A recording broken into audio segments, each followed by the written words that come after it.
ultimate Yes. test. Everybody, it's not you. Okay, so Lizzie, I think we can go through our presentation pretty quickly and then hand it off to Alyssa, and then we'll hopefully still end in time for Chair JVP to join. Thank you.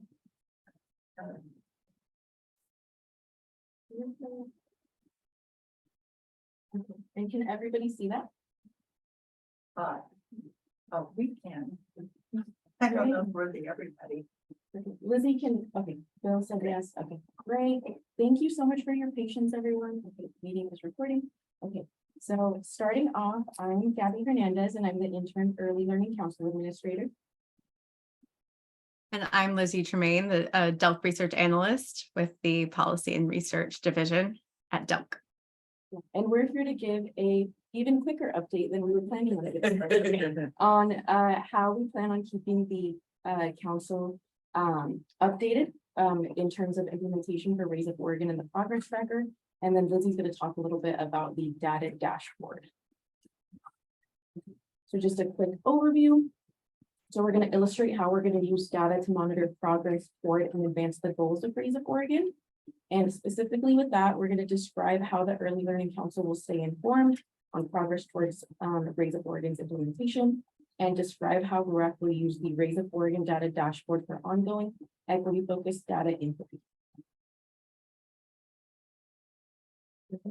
So big question is, how will the council be informed of progress toward implementation? We kind of touched on this a little bit, but we've been working with RUAC to kind of determine what would be the best way to keep track of current actions. And we basically determined that we want to have a tracker where agencies are going to have the opportunity to measure the progress on their current actions, or Appendix D. And we are going to require systematic updates twice a year for RUAC, but we do want to flag that this tracker is going to be open for these partner agencies to be able to have access to it at all times. We've talked about having it as a standing agenda item at our monthly meetings, just because, as I'm sure you know, we will have progress on some things faster than other items. So they do want to have that access. So they'll be essentially continuously updating it whenever they have the updates, but a required update will be twice a year. Delk staff will be responsible for taking the info from the tracker to create a progress report. And then we will be providing a progress report to the council yearly.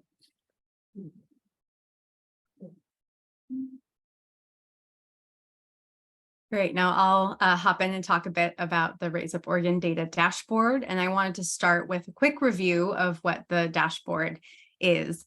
The dashboard is a collection of 40-some indices that are routinely collected across the partner agencies of Raise Up Oregon. The indicators were initially selected by the Measuring Success Committee back, I believe, in 2019. These indices are organized by the goal and objective structure of Raise Up Oregon, and we're able to look at those indicators over time to think about how those are changing for the early childhood system in Oregon. So this is a system level tool to help us monitor progress towards achieving Raise Up Oregon goals. And you have the short link there, quick link that we can hopefully easily remember, bit.ly/RUO dashboard. Next slide. Until recently, the dashboard has been aligned with Raise Up Oregon, the original 1.0, but recently we have realigned the indicators in the dashboard to reflect the structure of the second edition of Raise Up Oregon. And the updated dashboard is now live with the new structure, and the following slides are sort of a sneak, it's not a sneak peek anymore because it is live, but it is a first look at what the second edition of the dashboard would look like. So we don't have time today to do a full walkthrough of the dashboard tool, I still wanted to provide some visuals for you so we can be thinking about the next, the steps that I'm going to be talking about with React. But please feel free to reach out to me with my email at the end of the slides if you have questions about the dashboard or if you would like a more formal introduction to the tool. One of the things that's great about the dashboard is we're able to look at the indicators by topic or sector, like in this case, early learning and care, or by the goals of Raise Up Oregon 2.0. Here you see just a screenshot of the first few indicators in the early learning and care topic area as an example of what you might find. We have the names of the indicators, some information about the current level of the indicator and the most recent year that it was updated. You can see if we have information available within any breakout groups for each indicator. Here you see by type of care, that might include center or small and large home base, by gender, and whenever possible, we have the information by race and ethnicity. Additionally, you're able to see a quick look at some information about the indicators over time. You have a quick trend bar to give us a sense of the direction of the movement across the years that we have available. You have a quick look at the desired change, the direction we want this indicator to move. And we have some information about if it has changed since 2019, which is the beginning of Raise Up Oregon 1.0, which was our foundation. Go ahead to the next slide. And with each of these indicators, you can pop out and look at them more closely. So you're able to see the statewide data over time, as well as any breakout groups that we have available. Additionally, you're able to see a description of the data, where the data came from, source agency information, as well as data limitations that we've been able to identify with our agency partners. Next slide. So how will React use the data dashboard? First of all, React is going to take ownership of the dashboard and continue its maintenance and evolution over time. So this includes adding processes like governance processes for adding, removing, or changing and updating the indicators so that they can best represent the agency work and best be aligned with Raise Up Oregon 2.0. Additionally, partner agency leaders and data experts will come together around the dashboard, using the dashboard as a foundation for conversation and learning around how we interpret the data in the dashboard, how we grow our understanding of what the data can tell us, what it can't tell us, and the systems that surround those data points. And finally, React is going to use the dashboard as a foundation for further equity-focused data inquiry and community engagement. We have a little asterisk there because we have just begun some of this work, and it's currently in an intentional and aspirational state. But I want to talk about where we're going with it. Next slide. Great. With some preschool development dollars, we've been able to partner with Dr. Beth Green at Portland State to help give us a guiding foundation for the data inquiry work. We have the process that Beth Green and Rima Mendoza and I have been able to put together in the report that I believe you have access to, using the Raise Up Oregon data dashboard as a tool for equity-focused learning and systems change.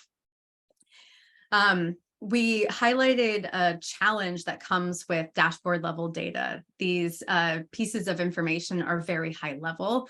They're administrative mostly, and they have limits in that they can't tell us, can't let us know the experiences of folks working and living and existing within a system.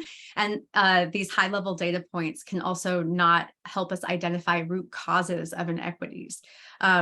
So this process here is about flipping the dashboard. So looking at the dashboard, not necessarily as an endpoint, but as a starting place. It's an opportunity for us to identify high-level trends and a foundation, a place for us to start beginning planning next steps to engage with communities and move towards creating and co-creating solutions. So as I mentioned, this work is aspirational at this point. We've had some initial conversations with RUACT, and there's a lot of enthusiasm and a lot of thinking about what needs to be in place for us to be able to use this framework. And we're excited to see where that, to see how that goes and share that back with you.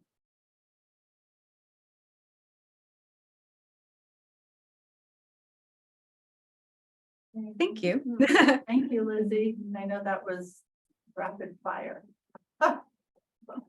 And we will be talking with you a lot more in the future, I know, because there's a lot of interest on the council about dashboards and tracking and measuring and all of that, as Gabby knows too.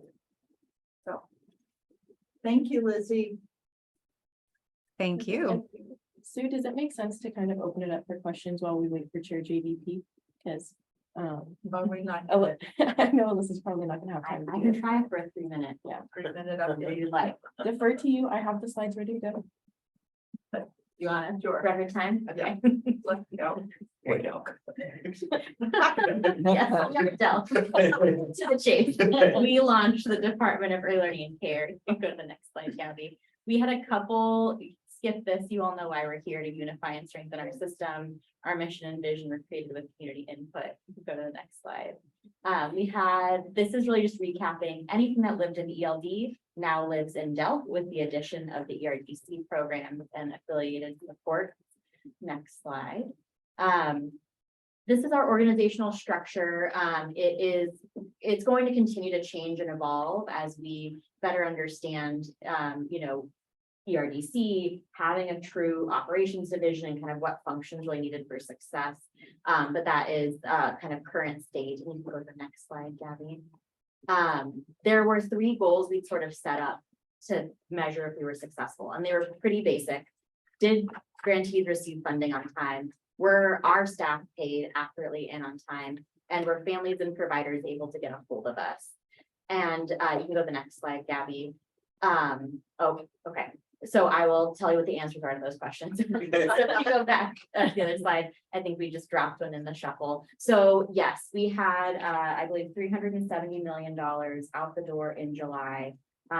This compares with about 20% of our grant agreements out July of last year. So 100% of grant agreements that were supposed to be out the door in July were out the door in July. So that was big. Yeah. We had the first payroll run in August. That was a slightly trailing metric. We had no major issues of overpayments, underpayments, so that went off without a hitch. And because our IT team had been really wise and had us do the majority of our server migrations, email migrations in June, the only folks who had to get migrated to our system in July were the ODHS staff who were moving over. And that happened successfully. Our one snag is we opened the direct pay unit call line an hour later than normal. So we'll take it. You can go to the next slide. So this is really IT focused, and I won't dig into this in a ton of detail, but prior to Delk, we were leveraging ODHS and the direct pay unit for provider payments. We're still doing that until we have the provider management platform, and we used ODE's electronic grants management system. And in possibly a world record attempt, we got our awards management system up in time for July 1. There's some additional bells and whistles that will stand up over the next year, but the main functionality that mirrored ODE system were up for July. So grantees are still using ODE system to close out last biennium, but new money is through this new system. And so that's been close partnership with ODE, continuing to build infrastructure, data infrastructure, the provider management platform, and working with ODHS really closely. Next slide. We did launch our website, which I'm sure you all have spent a ton of time looking at. So that's another kind of key piece for the Delph launch. Wanted to just flag for you all, because I know we've talked about this a lot in the past. Central Background Registry, and give you all just a quick update. Mhm. August of last year, we thought we'd seen the largest number of applications in our history. It was the confluence of post-COVID, new hires, the 5-year renewals coming into play at that time, as well as the newly eligible entities through ERDC and reported programs. We had 11 staff assigned to this work, 4 vacancies. We were able to leverage federal grant dollars to cobble together additional positions. We now have 2 teams of 20 that have been able to tackle this. So at our peak of the backlog, we were only processing about a quarter of background checks. You can see that with the staffing we've gotten on board, we didn't start hiring until about January of this year. We now are able to process almost 85% of applications in 2 weeks. Our key performance metric for the legislature is 64%. So we flagged this because we'll need to maintain that level of investment, because this is clearly the new normal. Next slide. The provider management platform is something we'll continue to work on. We will have program enrollment data end of October. So I know everyone's anxious to know how programs have been doing. We'll get that first data point in October, continuing to look at internal organization and continuing to participate in the Secretary of State real-time audit on Delph. And I think, Is she here?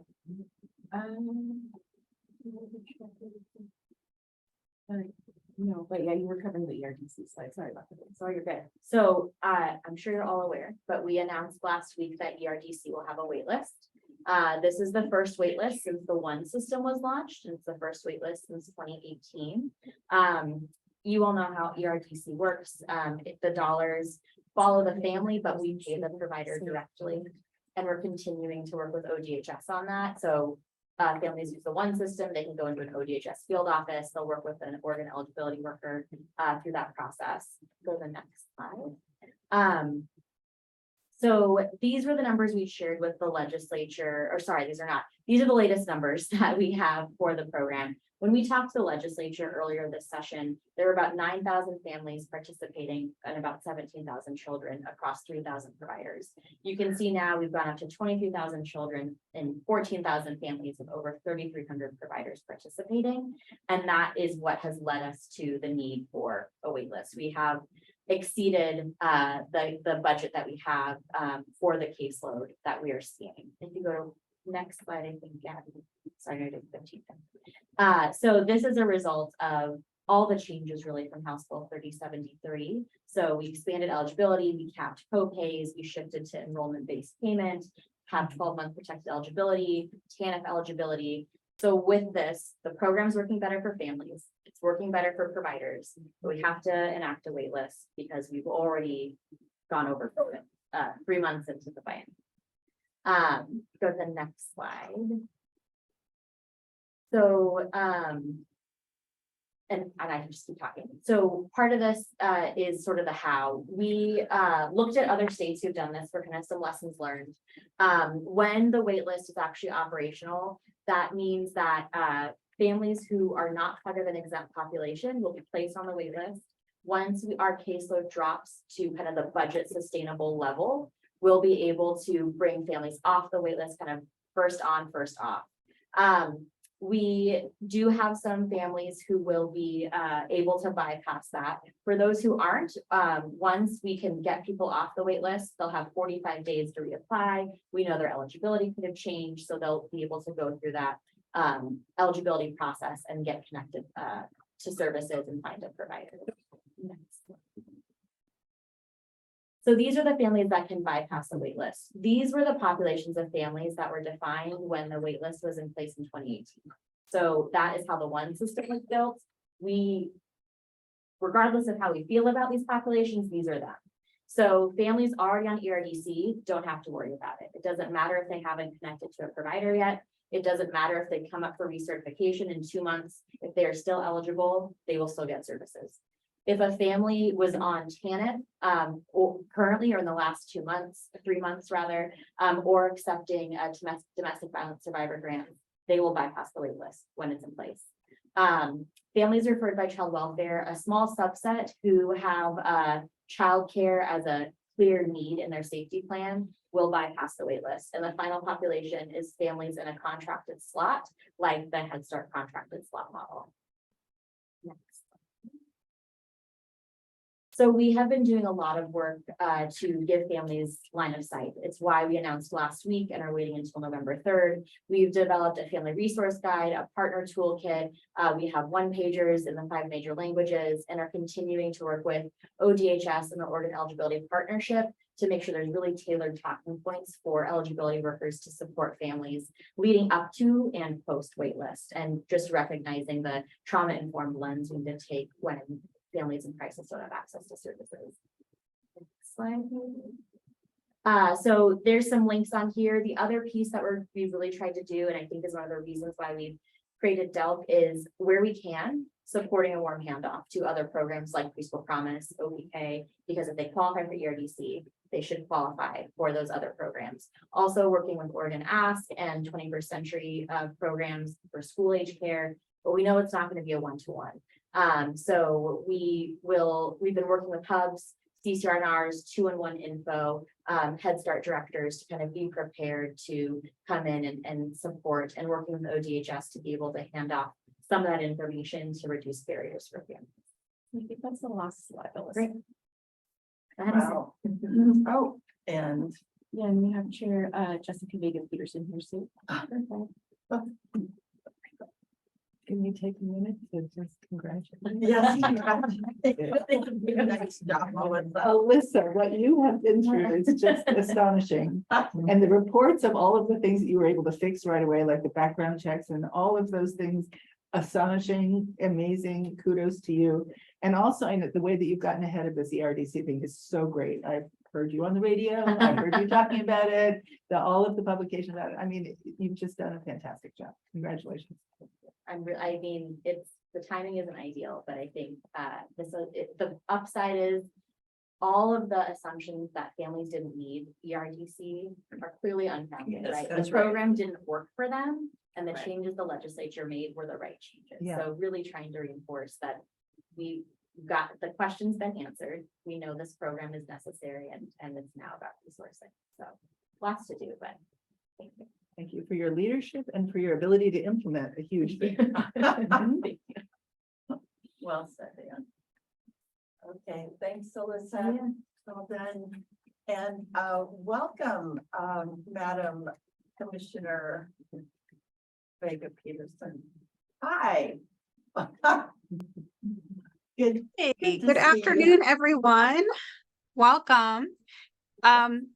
So it's so good to be here, and thank you so much for making some time for me to come in. And I'm really sorry I can't be there in person. It was my original intention, and then I got stacked with meetings today. So driving an hour down to Salem and an hour back just wasn't going to work. But I'm really glad that you guys are able to have the opportunity to be in person after, I think, is it the first time since COVID that you've all been together?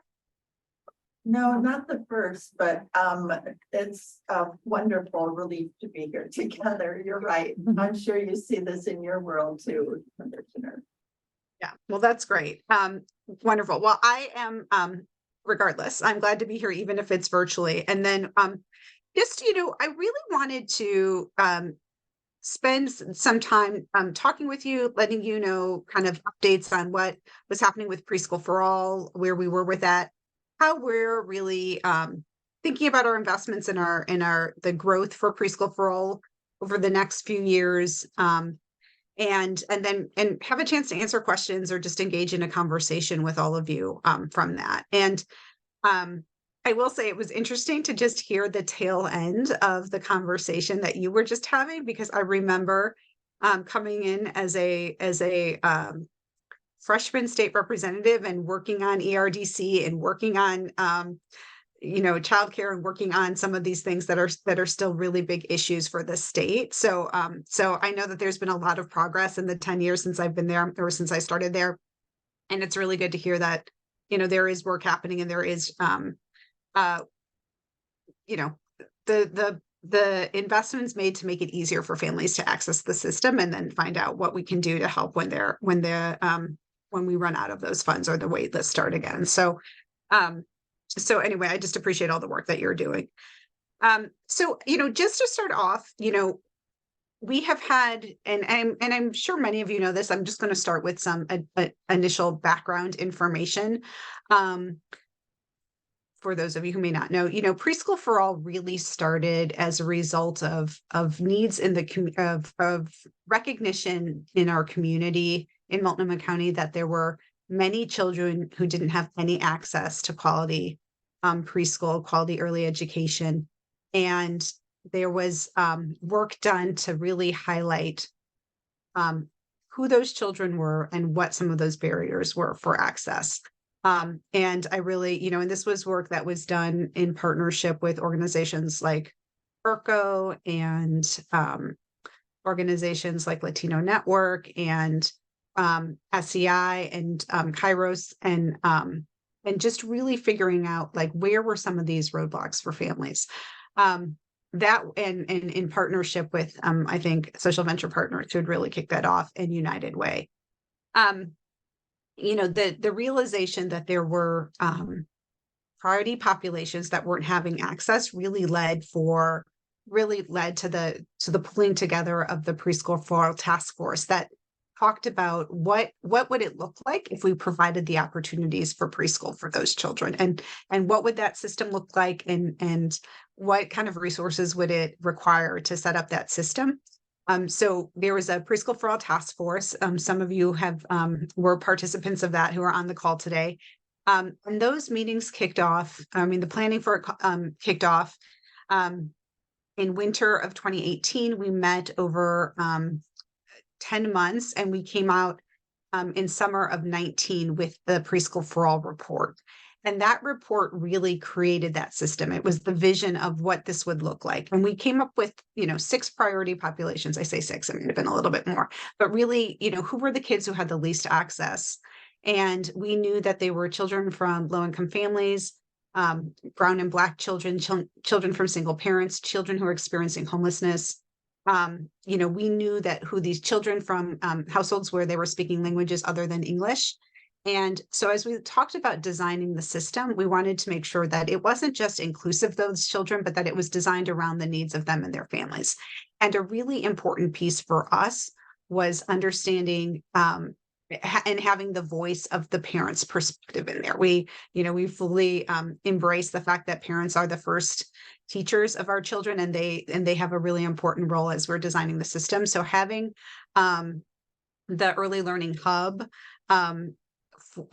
for Early Learning Multnomah be a part, their Parent Advisory Council be a part of our group, not just having members on our task force, but also having that group as a whole be a sounding board for us as we were putting proposals. We were putting recommendations together as a task force and making sure they were really vetting us and keeping us true to those value commitments. We were able to move forward with that and have the report released, and then move to really get it a campaign that was passed in November 2020 with it by a 2-to-1 margin in Multnomah County, and that set up a universal quality preschool system. We had to negotiate with a parallel work that was going on called Universal Preschool Now, that was really focused on the universal piece of preschool and making sure that it was something that was available to everyone. And so one of the conversations and one of the important negotiation pieces was, as we were building to universal, we are going to be focusing on building the system first that is focused on those priority populations that we identified in the Preschool for All work. As we're now moving into our second year of having kids in classrooms, we're really excited about where we are with the program, but we also want to make sure that we have the ongoing resources to create the system, not just for Preschool for All, but the system that's going to help support access to childcare in general. And we know that some of the big roadblocks that we have are things that I'm sure you deal with all the time at the state level, but it's the workforce and it's the facilities. part of tackling the workforce piece for us was really making sure that we were going to be paying a fair wage. And so the wage for folks was very important for us in getting a living wage for both the teachers in the classrooms, but also having a competitive wage for classroom assistants. Creating pathways into the workforce. So a lot of the investments that we've done over the past few years have looked on the Preschool for All Pathways program, which is really about getting providers who might not be ready to be preschool for all providers today, but getting them on the path to become a part of the program in future years as we're growing to universal. Having a built-in COLA every year of increasing the incomes, and then having strong partnerships with our local colleges and universities of helping to provide scholarships, helping to grow programs for people who are interested in the early childhood workforce. And I know that there's conversations happening about having even those kinds of programs be connected with our high schools as well. So really trying to build that workforce. And then for the facilities piece, I mean, as we're looking at the investments that we're making, it's not just about the providers and the needs around providers, but it's also around how do we get the bricks and mortar spaces built? How do we identify the obstacles that are there, and how do we make sure that we are supporting work that needs to be done either in building new spaces or helping renovate and expand existing spaces? Again, it's all about building capacity to really overcome those hurdles of workforce and facilities. And so we have a very large component of some of the dollars set aside for a facilities fund. We just had that set up the first year, and that is we just had that set up the first year, and we are rolling that out, and we're working with a third party to get those dollars out. There's also been other tables that have been set in the area to talk about the facilities piece. So I identified those two things right off the bat because I want to really highlight ways that if there's opportunities to partner with the Early Learning Council, if we're able to partner on the work that is happening at the state level around those two priorities, I want to make sure that we are having those conversations. We know that we're really working very hard to create the system to help support the work that's happening at the state. With the Preschool for All investments that are happening, but we can't do it alone. We can't do it also without the really important work that you're doing, and that because that is a big factor in our ability to get to universal over the next 10 years. We are really looking at how we are serving folks and how we are going to grow to universal. And so I think those partnerships of all of us trying to address those bottlenecks are going to be incredibly important. We want to say that we have over 40 small center and home-based pilot sites that are included in our Preschool for All work right now, and over 70% of them identify as Black, Indigenous, or people of color. And again, we're trying to grow the system so that it looks different than just say expanding maybe our current public school system, which hasn't always served families the way that it should, and making sure that those providers, as they come through, have the support that they can count on and resources to help them expand. We also want to make sure that as we are creating slots, we have providers that families want to go to in their neighborhoods that come from the same culture, that speak the same language for that. Right now, just as a snapshot of where we are with Preschool for All, we're currently funding just under 1,400 slots. So we have about 1,394 slots for this school year. To fill those slots, we had almost 2,200 applications. And knowing that even since this is our second year, we had some rising 4-year-olds coming in to take up some of those slots, we really had to lean on our Preschool for All priorities in terms of making sure and how we were being equitable in having folks fill those slots, and especially new families coming in. So there's a whole algorithm that's like set up to do that I don't know the details of, but it's really looking at how do we intentionally fill the spots, but also doing it in a way that meets like the legal standards that we have to abide by as a public government. we're currently, for this year, we're contracting with 52 providers at 82 locations across Multnomah County. So we're really looking for, as we were, especially in the first year, as we were looking as how we were growing the system, we really wanted to make sure that we were being expansive across the county and focusing on areas where we knew there was a even more deserts or lack of preschool and quality preschool that we had that when we started with. So we really focused on the first year. We're seeing that expansion across Multnomah County. We're seeing providers from the first year opening up second locations or expanding their initial ones. So the very intentional support that we have for these for our providers is really paying dividends when it comes to the ability to expand not just the number of slots, but where we are being able to serve people across Multnomah County. Right now, we are currently recruiting for new providers for the next year, right? So we're always about a year ahead in that work. And the applications for new providers close at the end of September. So we'll know more next month about how many new providers are going to join us for the 2024-2025 school year. As well as, how many slots that's going to enable us to grow. But we're really focusing on the capacity building over the 10-year life cycle. And we want to make sure that we're having measured and intentional implementation over those 10 years. So we're looking at, for this year, exceeding we had a goal of 1,100. We're like I said, very close to 1,400. We want to double our goal from 24 for 25 and keep increasing so we can get to universal access by 2030.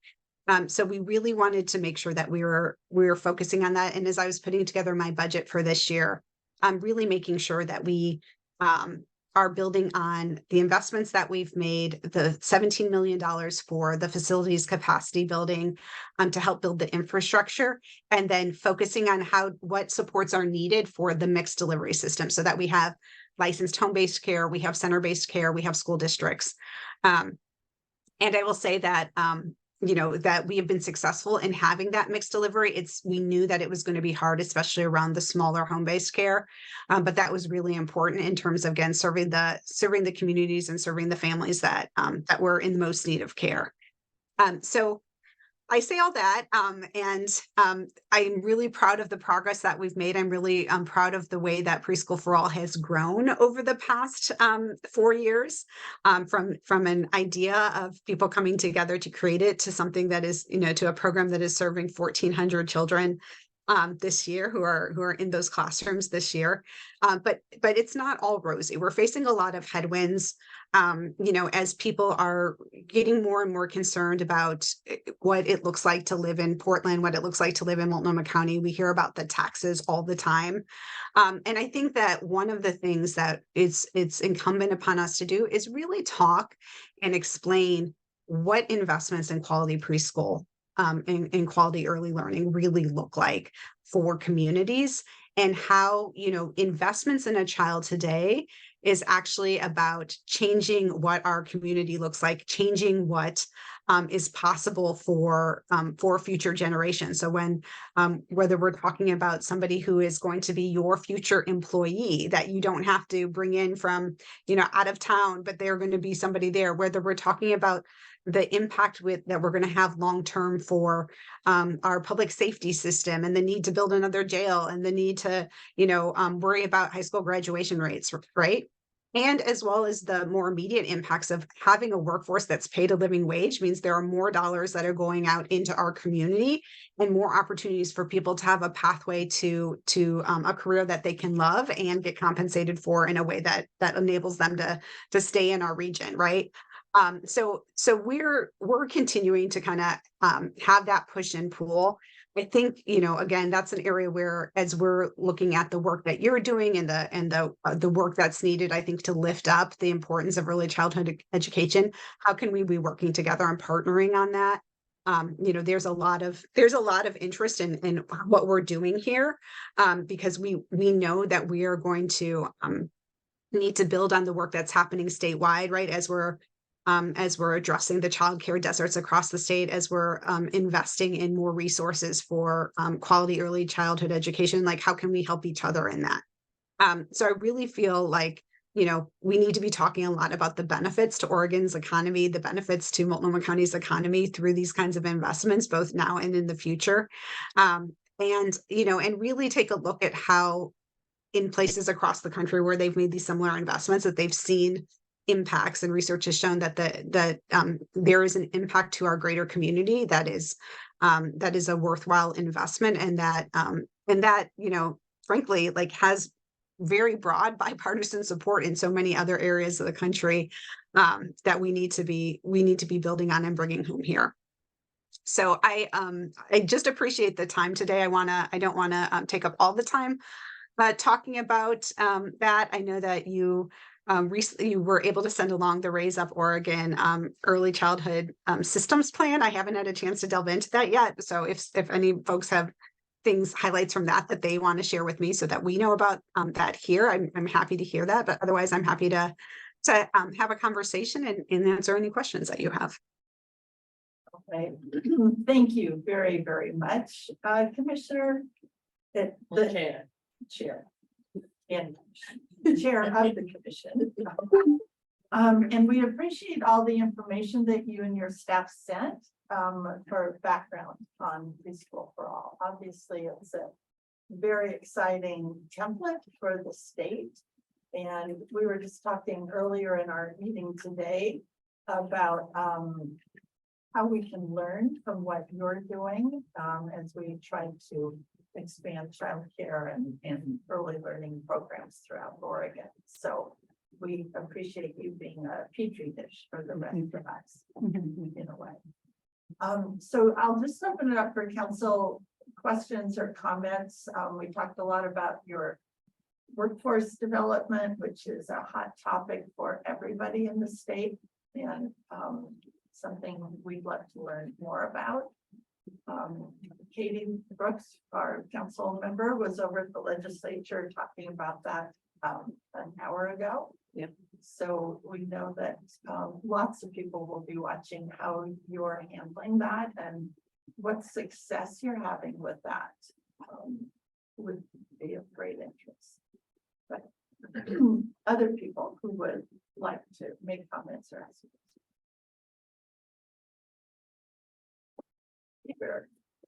Madam Chair, it's Peter Buckley.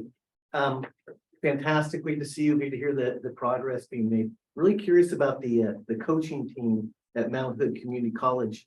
Are those community college employees? Are they CC? Are they childcare resource referral employees, or are they volunteer? Who are these people? Are these people? Yeah. So one of the things that I think has been the secret of the success that we've had in the past 2 years of having kids in the classroom is that after the measure was passed, we said that it was going to take 18 months for us to get ready to have kids in classrooms. So basically from January of 2021 to fall of 2022, that was a time for investment, for planning, for engagement with the community, for getting ready to have the kids in classrooms.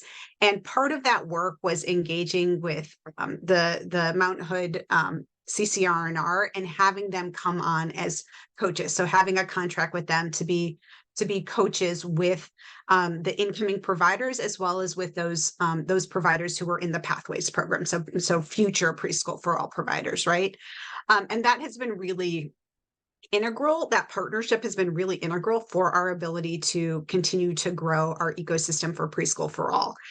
So they are CCR&R employees, and one of the really exciting things that happened is that as we were ramping up our preschool early learning division within the county, that's the area within Multnomah County that Preschool for All lives. Our preschool and early learning division was looking for some on-site office space, and there was a new building in Rockwood in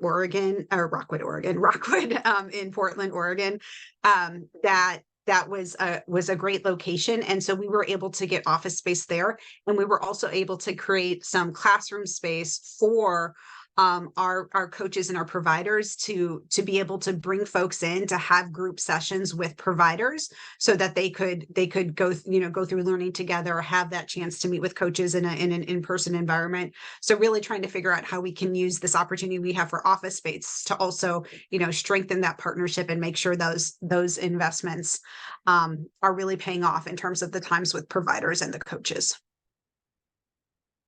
Thank you. Yeah, thanks, Khalid. I just have a comment. I've had the privilege of being able to be part of this process, and I think there's a lot that the council can learn from what's happening in Multnomah County, what's working, what hasn't.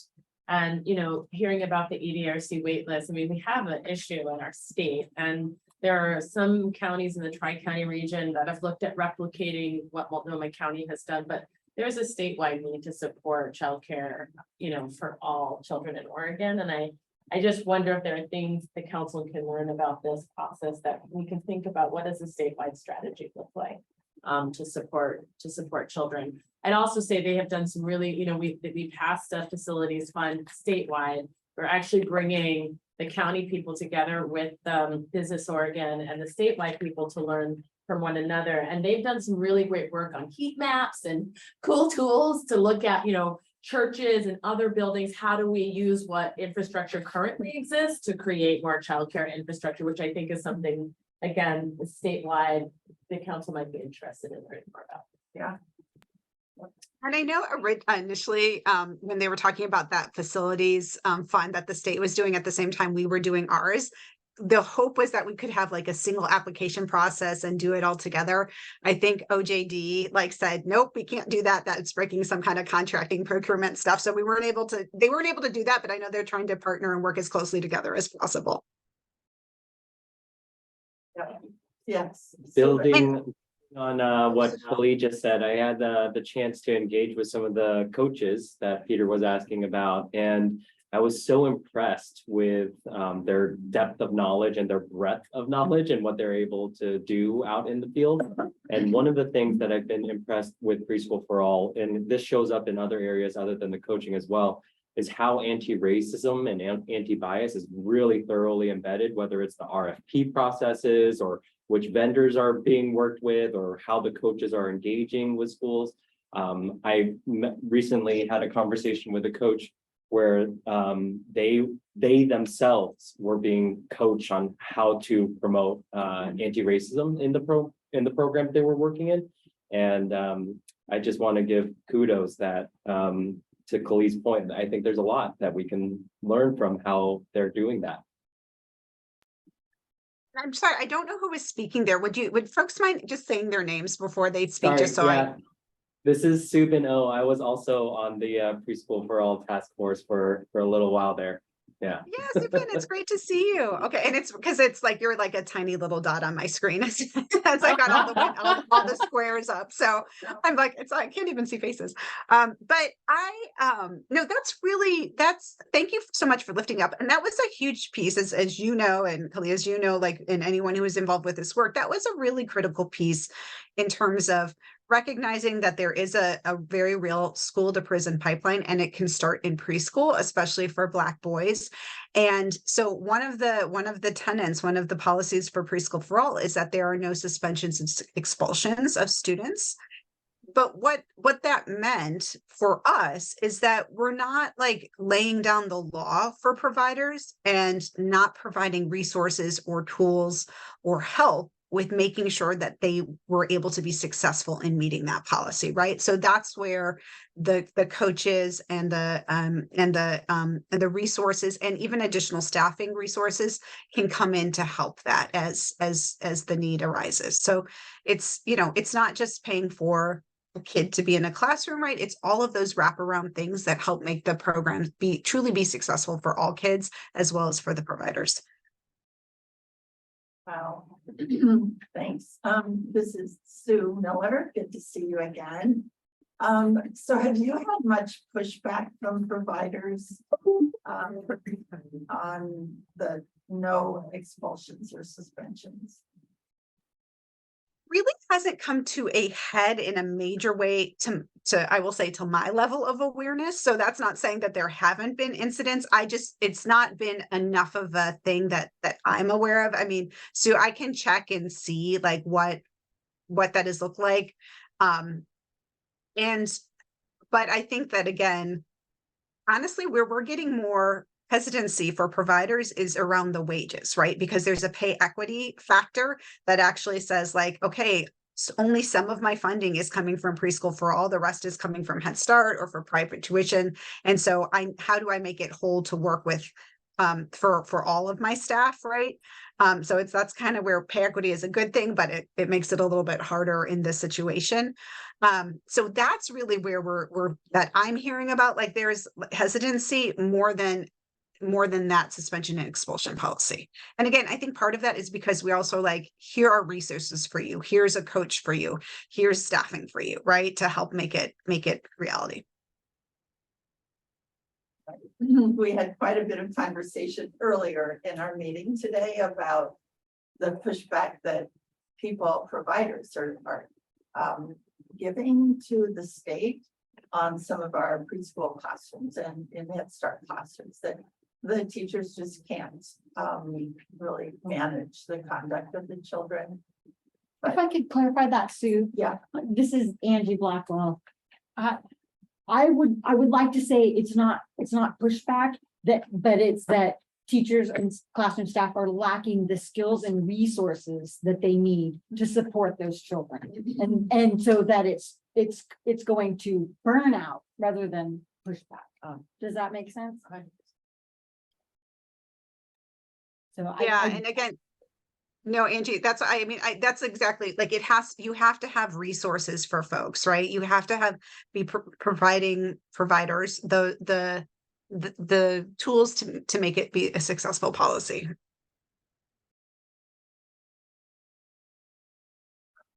Yep. That's correct. So do you put all of your preschool for all kids in one classroom in, say, in a center? Or do you know, or are they integrated? So I'm wondering just about, how they're collaborating with other programs. Yeah, so it depends on how many Preschool for All slots a provider has, right? So if they're like, we can take 10 or we can take 20, or, it depends on. So normally, especially in the first year, we had a lot of mixed classrooms. But I think as we grow in capacity, as providers get more familiar with the program, we will see like full Preschool for All classrooms. I know we've had some of those already. So, but a lot of times it is about grading funding, grading programs to make it work for the students that are in the classroom. I think that's where, again, like how well the state programs are rolling out to providers within, Multnomah County, that also has an impact on our ability to make sure we're keeping the total number of slots available to families and accessible to families, right? So we have Preschool for All, but like Preschool Promise has to be a piece of that, right? And OPK, and like so making sure, and I know there's been conversations between our Preschool for All folks, our PEL staff and the state about, how can we make those process? How can we make that connection? How we can make those investments mesh better with Preschool for All to, again, like make it easier on the providers. Right. Yeah, big question. Subin? This is Subin again. I'm curious, right now you're in this phase of recruiting new providers, and I believe I read somewhere that you have 10 school districts. I'm curious if you're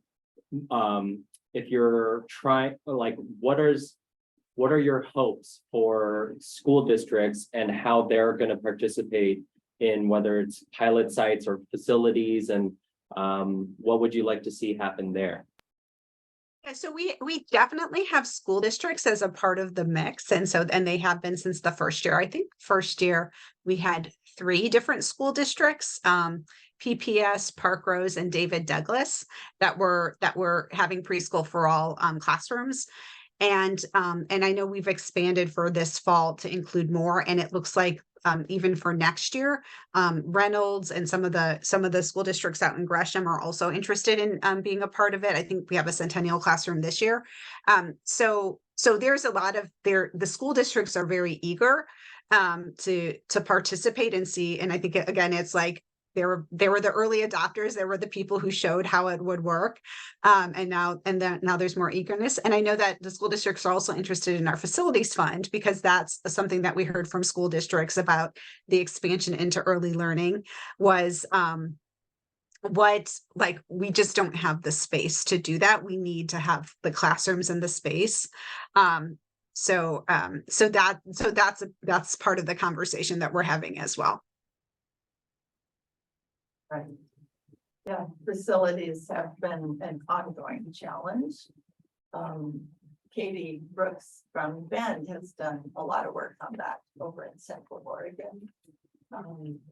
So we're trying to do that cross fertilization of how do we learn from one another and therefore leverage each other's expertise to the extent that we can. Yeah, and Chair Peterson, I'm Katie Brooks. By day, I'm the CEO of the Bend Chamber of Commerce. By the other day, I'm an ELC member, but depends on the day. But I've just been absorbing this, and the scale of it is just mind blowing to Little Central Oregon, where we're like 230,000 people in the Tri-County area and one school district in Bend. And I'm just wondering if you had some thoughts on if you had a similar size population with a similar ask proportionally of taxpayers, what do you think are the most important aspects of the program and getting it to deliver most of what you wanted it to do? But on it, and I know this may not be a fair question to you, but on a smaller scale, what do you think your learnings would be that would be transferable to Central Oregon? I think the wages to support the workforce are key, right? I think that it's how do you provide, I mean, especially in Central Oregon, right? I know there's like the cost of living, right, has climbed so much in so many parts of Central Oregon. So if you want to have a workforce, you want to attract a workforce or keep a workforce, you have to recognize that people need to be paid a living wage. And that's tough because, as we all know, wages are like the highest, the highest cost for running these kinds of programs. But it's really key. And then I think, so that would be the first thing. And then I think the second thing would be the coaching and the professional development. I think that has been so key to making people feel comfortable, for providing resources to help get the quality component, right? To get that quality component so that, I mean, because for me, this is a long-term bet, right? This is the long-term bet. We are going to actually be seeing measurable impacts to these children as they get older, as they progress through school, as they become adults. And then we're going to see those. We're actually working closely with a university that is doing a research project on Preschool for All. So they are following us along on a long-term research project to see, about the work that we're doing. They're specifically looking at how we've really embedded racial equity in the work that we're doing. But I think that for me, like making sure that you're setting the program up for success initially is really important. And I don't know the demographics of Central Oregon, but I would say to really make it attractive to the families, you want to make sure that you are being inclusive of providers that reflect the communities that you're trying to serve. And I know that, we have the Latino population in our youth is so big all across the state that I think that, having the people who are from the community who are helping to shape and give feedback on whatever you're developing was really key to some of the success we had in putting these policies into place. That's really helpful. Thanks. Good question. Excuse me, Angie, did you have a? Yes, I don't know that this is the right time for this conversation, because I'm sure we have to be moving on our agenda, but I would be very interested to learn how Preschool for All is working within, the hub, or how they work together for coordinated enrollment. So for example, I see that one of your priority populations is families below 350% of the federal poverty level. So if you have the Head Start and OPK up to 100% of federal poverty level, and Preschool Promise up to 200% of the poverty level, is there any kind of coordination to see that you're reaching those people that are 200 to 350% of poverty level? To make sure that those slots all get filled across the board. So I think that's, I think there is better work that needs to happen around that area. And I think the process of getting providers enrolled in those programs, getting those, like, just all the administrative stuff, like, we need to be better aligned around that. And that needs to have better coordination, again, just from the administration bureaucracy standpoint for the providers. Preschool for All, we aren't like saying, no, you can't come here because you're qualified for Head Start or you're qualified for OPK. Like, we don't say that. Sure. But we do want to work in concert, and we know that we do have providers that are actually, participants in those other programs as well as the Preschool for All. Thank you. Really good question, and I know DELC is putting together a work group to look at coordinated enrollment. And I'm sure some of your staff, Chair Gregor Peterson, will be very helpful to be a part of that. Please reach out. I know they're really eager to have that conversation and see how we can be helpful with the infrastructure and the investments we've already made for enrollment, for engagement, for, how we can be a good partner in that work. Great. Really good. Thanks, Angie. Any other questions? Comments? Well, I guess, can I Yes. ask one quick question? Hello, this is Ann Kubish. It's nice to meet you, Chair. You did mention in your report about the business development supports that are provided by an intermediary organization. Do you have centralized back office supports that you're providing for the businesses? And if so, what does that look like and how many use it? So we don't within Preschool for All, like within the Multnomah County. And I'm not, and I don't know if that specifically is referring to the facilities fund that's done by the third party, because that is the third party that we've just recently engaged with. So that might be about expanding or building the infrastructure pieces, as well as some technical support for those pieces as well, the technical support around facilities development and expansion. So I'm not sure if that's what that's, This I is don't have under the that. category, this is under the category of family and provider navigation. I now see that. Okay. It says there's an intermediary organization in the family and provider navigation that offers business development support and holds PFA pilot site contracts with the smallest preschools, including home-based family care. Okay, yes, I do know what that's about. So as we were figuring out what the administration looked like for Preschool for All, we realized that having, 50 some providers, especially the smaller providers, have to do contracting with Multnomah County as a government would be incredibly cumbersome. So we have contracted with some community-based organizations to actually be the contract holders for those smaller providers and provide them with that business assistance, with that enrollment, enrolling the providers, right? All of that pieces of the process to help bring them in through that, so that they weren't having to deal with all of our kind of really big contracting and procurement stuff that we had at the county. So that's what that's referring to. And so we have, and again, we really were focusing initially on organizations that were reflective of the communities that we know needed to be having access to the quality preschool. So those priority populations, organizations with a lot of close ties to those priority populations. Great. Fabulous. You really have thought about a lot of the wraparound supports that providers need in order to be successful. So kudos to you for listening to your providers as you put this program together, obviously, which which is great. Thank you. Well, thank you so much for having me. I appreciate this. I appreciate the opportunity. I hope to be able to come back and I do think if there are, I know our team is like very eager to engage in conversations and to share the learnings that we have. So, so if it's not me, then I know that, Leslie or Brooke or any other folks from our team are happy to engage as well. Great, great. And we certainly understand and are aligned with your comment earlier, Chair, about communications and talking and educating people about the importance of investing early.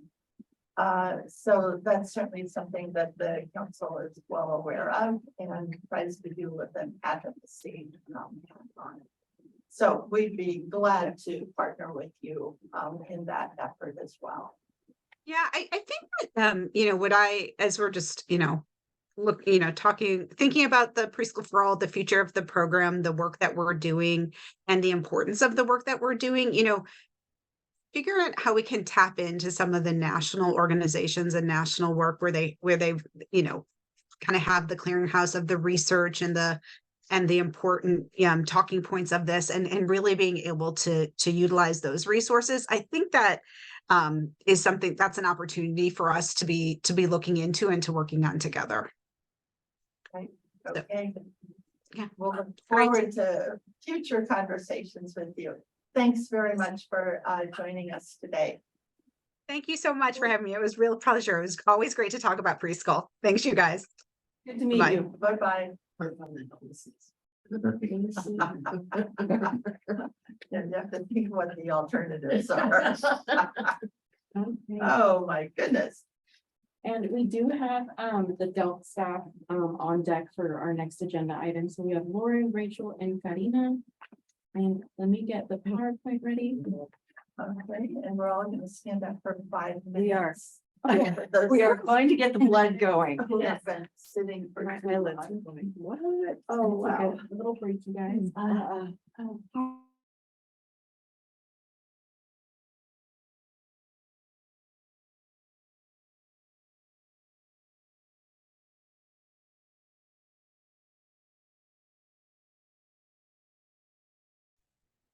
And Gabby, this is Rachel, did I hear that you were going to do the PowerPoint?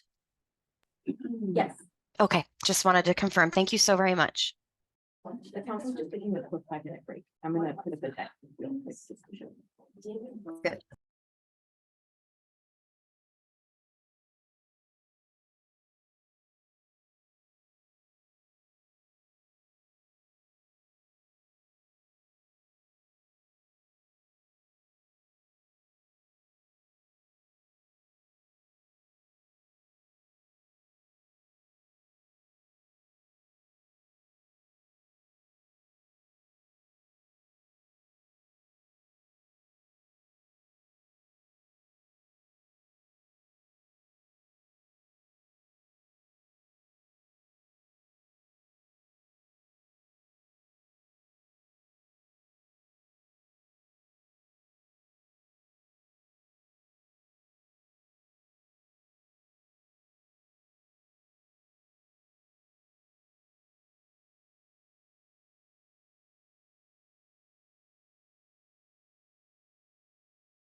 the early learning transition check-in. And we've got staff on board, and then we're gonna go into some rural adoption, one for adoption, and then other rural information for background, coming back to us at future council meetings. But Gabby, you want? Yeah, of course. So Karina, Lauren, and Rachel, if you guys can introduce yourselves. Thanks, Gabby. We'll definitely do that as we continue through this dialogue. Can everyone hear me okay? Yep. Yeah, welcome. We're glad to have you here. We are very glad to be here. Thank you. And happy, what is it, Wednesday? Is it Wednesday? Feels like a Friday, but it's Wednesday. But No, that feels- All right. well, I'm sure it's been a long day for all of you, so I won't keep you. We'll just get going here. So my name is Rachel Elliott. I am the newly hired Head Start Collaboration Director at the Department of Early Learning and Care. I am one of the collaborators for the Early Learning, the Early Learning Transition Check-in Project alongside additional colleagues from the Department of Early Learning and Care, as well as the Oregon Department of Education and the Oregon Kitchen Table. This brief presentation, we are going to share the process of phase 1 of this project, which is we like to call the family conversation. This presentation will also share the alignment with Raise Up Oregon 2.0 and the foundational emphasis on equity and community engagement, which is the core components of this continued work. I will now pass it to one of my colleagues from DELC, the Department of Early Learning and Care, Karina, to continue this informational dialogue. Thank you again for having me. Thank you, Rachel. Thank you. Good afternoon, Chair Miller and council members. My name is Karina Guzman Ortiz, pronounced AS, she, her, hers, and I'm Partner Engagement Specialist with DELC, also currently in the Interim Equity Fund Program Manager position, and I've been here for 2.5 years, so it's a joy to be able to speak to you all today. We'll go ahead and jump right in. So the Early Learning Transition Check-in, a collaborative engagement with community, is the process to redesign the former Oregon kindergarten assessment. And I know that other colleagues have been here to share with the council, but we're just going to kind of touch base again on what this is and why we're doing this. So there are 4 key tenets that are guiding our collaborative vision alongside ODE, Oregon Department of Education, to reimagine this process. And that includes community engagement and a co-creative process with early learning leaders, educators, kindergarten, and other regional partners. Through this process, ODE and DELC are also responding to concerns by educators and community members around held about the former kindergarten assessment, around specifically confusion around the purpose and the use of the former kindergarten assessment, the timing as the academic portions were given at one of the first encounters, oftentimes at one of the first encounters during a child and an educator's that they had at the beginning of the school year. Also trying to address concerns around culturally responsiveness of the assessment, which includes, but isn't limited to, of course, assessing students who speak languages other than English, and then, of course, the risk of implicit bias on the approaches to learning measures that were included in the former kindergarten assessment. Additionally, our cross-agency team is purposefully removing the word readiness from this work and materials. And we'll speak a little bit more about this, but the truth is that students are coming to kindergarten with a variety of experiences. And we recognize that it's necessary for our kindergarten and early learning systems to be prepared and ready for them, for children, for families, and their needs. So that is one very important aspect of this for us. Sorry, I wasn't tracking the slides. Gabby, if you want to get us to the next one. Okay, so these are those 4 tenets that I just addressed, and we can go to the next one. I hope this was added in the board packet is my understanding, so I won't feel too pressured around letting you all read the screen. I know technology has its its own mind. All right. Well, around the family conversation, just a quick recap around this. Again, the vision with this redesign is that each fall, kindergarten educators will meet one-on-one with every family entering their class. In our first pilot, we called this the family interview, but through engagement, we recognized and learned that we needed a renaming. And so for this year, this fall, which is the second year of the pilot, it is named now the Family Conversation. And it's meant to provide a structure to support educators to have that initial getting to know you conversation between the child and the educator as children and families are coming into kindergarten, right? And we recognize that some of these families, maybe haven't been in a school setting or in a school building since maybe they left school themselves. So it is really a real intention of this as well is to create that welcoming environment in that first interaction. The questions and the conversations will help us collect information about children's and families' experiences with early learning and care prior to kindergarten. We recognize that we don't have statewide data around every young child in our system. And so this is an effort to capture more information from families across the state. And as importantly, the conversation will also support that meaningful relationship building between educators and families early before jumping into the academics. The conversation, when we speak about equity, there are many components, and this is top of mind for us, really thinking about how do we make this accessible to all families and how do we make it inclusive to all families and considering the educators as well, right? So in our efforts, this conversation advances equity by taking that holistic approach and view of children and really giving families an opportunity to share important contextual information about themselves and their families and their recent experiences, and shifting that focus again away from children's readiness, but instead preparing our systems for children as they come in, especially into kindergarten. And we hope, we'll speak to this a little bit more, but we hope that the data will also inform us on what our early learning system is doing and what we can improve there as well. In our next slide, you'll see, we just kind of wanted to highlight because this work is important and it is, cross-agency.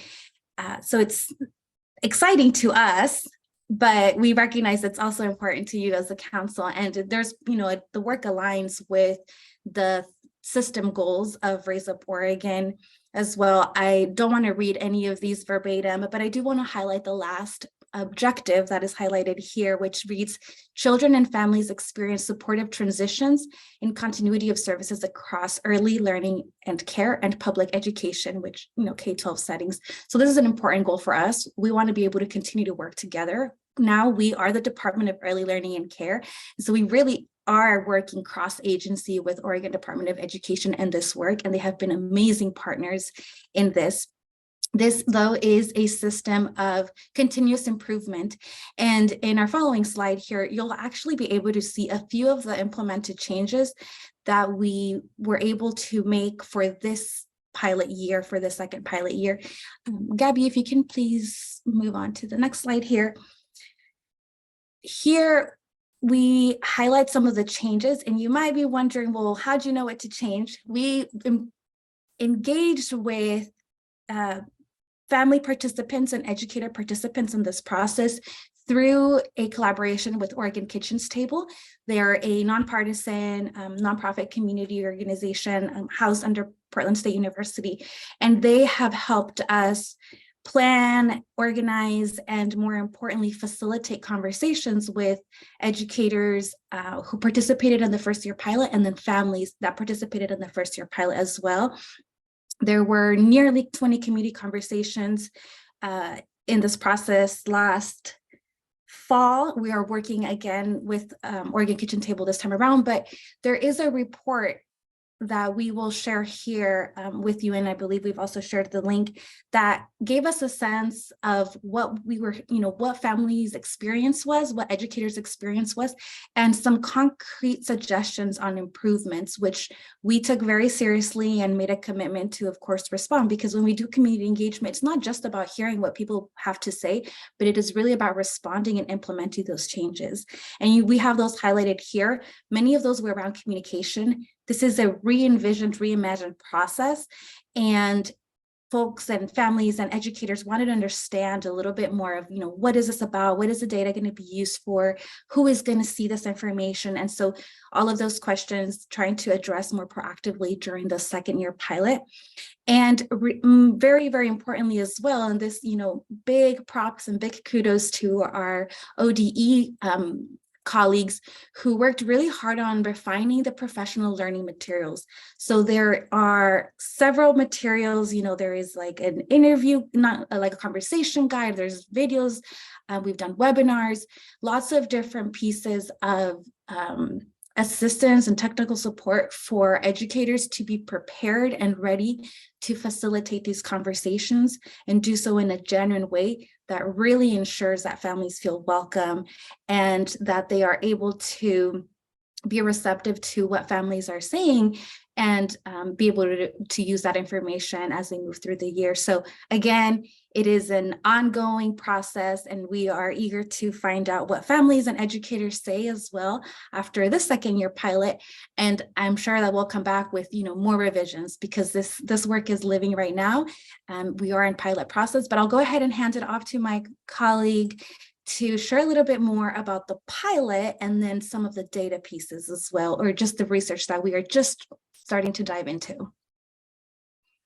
Thanks, Karina. Good afternoon. I'm Lauren Sigmund. I'm a preschool specialist at the Department of Early Learning and Care. And like Rachel, I just joined the department this last winter. So excited to be here and be a part of the team with ODE and helping move forward this work. We can go to the next slide. Thank you. So as Karina mentioned, we're in year 2 of our pilot. Was really important for us to make sure we were getting representation accurately from across the state of the different types of populations that are represented. So you'll see this map here represents the Oregon Association of School Boards or school business officials, I apologize, the varying regions. So it was important to us to make sure there was representation from each region across the state. And within that, there is an equal distribution of rural and urban schools involved in the pilot, as well as small, medium, and large districts. Because this is a shift in how we are gathering information at the beginning of the year, it was important to us to get information and practice at different types of schools and districts to ensure that what we are implementing works not only for the biggest of school districts, but also the smallest. So as you can see on the map, we've got 12 districts this year and 34 schools participating. That's a big step up from last year, where we had 6 districts and 9 schools participating. So we're going to be getting a lot more information this year. But again, we wanted to point out that we're really trying to be intentional about getting accurate representation. And again, Oregon's Kitchen Table is participating in those ongoing chats with both educators and families to check back in with them after they do participate to make sure that we are meeting those goals. Next slide we can go to. So in the first year of the pilot, really we were setting up our systems and structures about how this data is going to come back to us.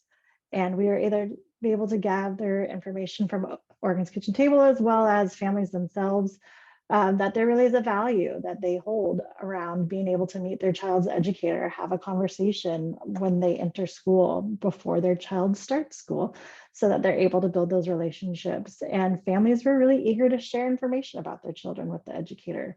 If anybody's ever having a bad day, we can send quotes about the questions around what brings your child joy that families answer. It's very inspiring, and families share a lot of these family conversations. They're eager to tell their story and be heard.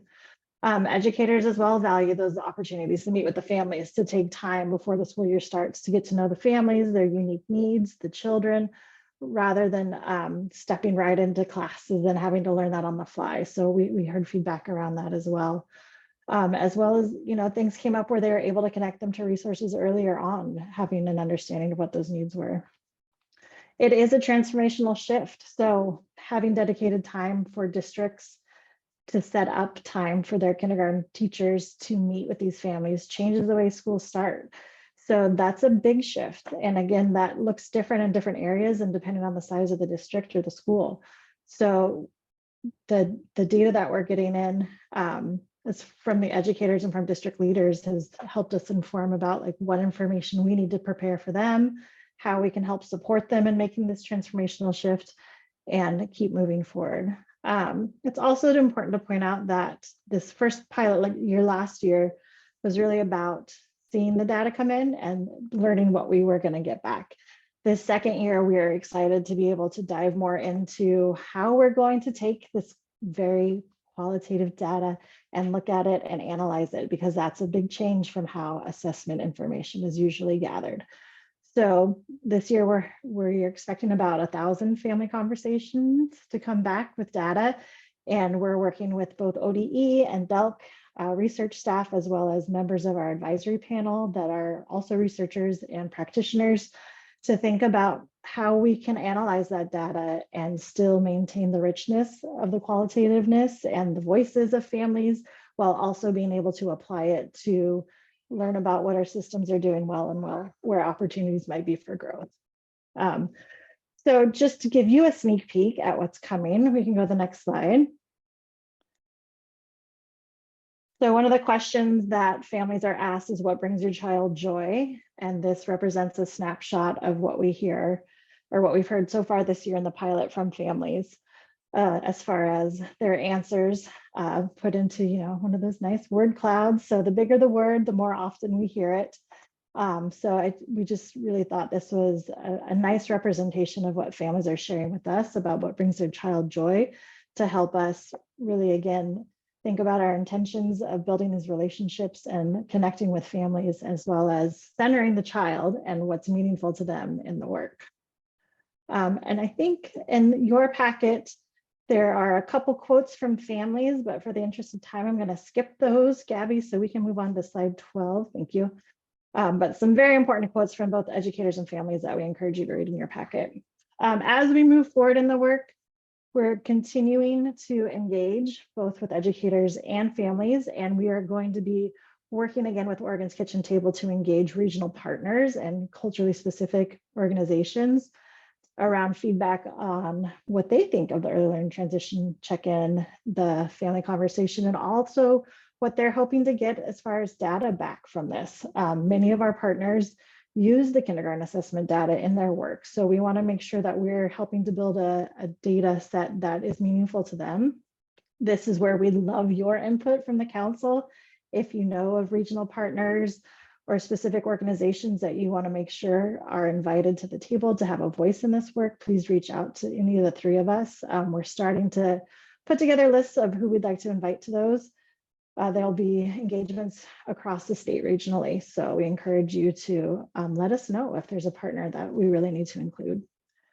We're continuing to work with our advisory panel, which is, again, a diverse set of practitioners, educators, researchers, kindergarten teachers, early learning staff, to help us form the work to make sure we're meeting our intention. There's a major focus on equity and how we're meeting our equity goals in this work. So they're helping us inform that and take a look and be reflective in that. We're continuing to promote the family conversation. 12 out of 197 school districts is small, so we want to make sure we're getting information out wider so that districts are aware of what's going on and how it's going to come to them eventually. Again, looking at the data, thinking about how we can set up data systems and analysis to make meaning in the work and this shift to more qualitative data. We're continuing to revise our training materials to ensure that it's the most helpful and supportive of those school district staff that are implementing the family conversations. And then we're going to continue to pilot the components this year and next. I'm going to pause there for questions. Yes, there is a question. So thank you all very much. Couple of questions. Ellie? Yeah, it's a comment kind of and a question, and I want to start by saying I think that this family engagement piece is critical and important. But then I will also say, I think it is insufficient when it comes to supplanting an assessment. Like, this is qualitative information based on conversations people have. I will tell you, most culturally specific organizations do this already. It's great that school districts want to do it as well, but we had an assessment telling us how children were doing. It wasn't a good assessment. I think there were a lot of issues with the kindergarten readiness assessment. However, to go from something that is actually looking at what children know from a literacy and numeracy standpoint to just having a conversation about what children like to do, there is a huge delta. And the federal government has just put out information about how important the kindergarten year is to looking at the trajectory of children's success. And I really believe, like, part of equity is dealing with the bigotry of low expectations as people talk about. There are a lot of assumptions made about Black and brown children, about rural kids, poor kids, and we don't have data that is telling us where they are and how to support them. And that hard data matters.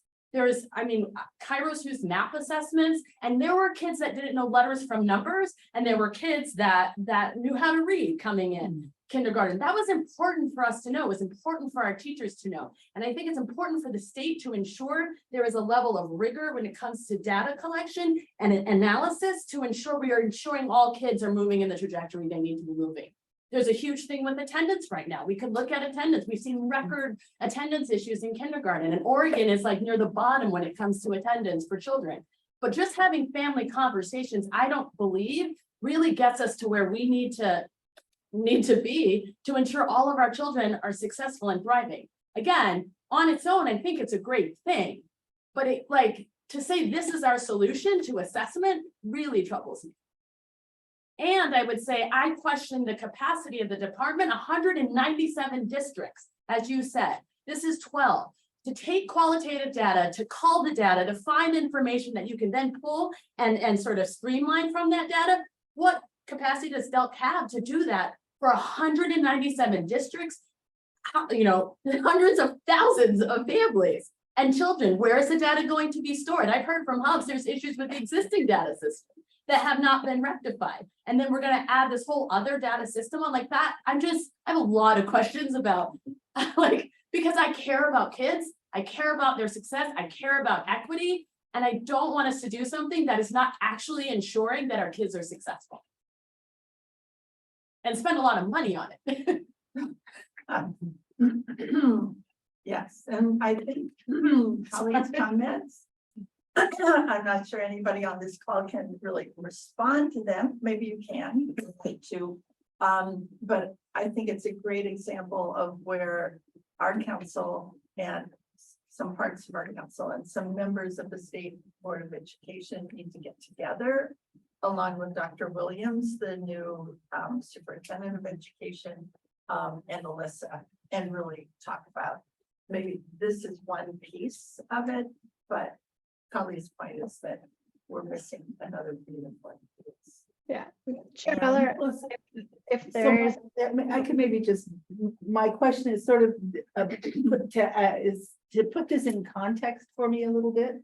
Like, is this sort of, I get it that we wanted to change kindergarten assessment. Is this kind of state of the art? Is this what other places are doing? Is this what others are recommending? Or is this an outlier, or is this a complement to other things? So maybe that's part of the same question. You know, can you put it into broader context for me? sure, I'm happy to respond the best I can to both of those valid points. And thank you for bringing them up. I think it's important to point out that this is just a pilot component of what will eventually be the full scale assessment at kindergarten entry. What was very clear in the feedback from the previous iteration of the kindergarten assessment is that assessing children during their first meeting or first day at school was not welcoming to any family.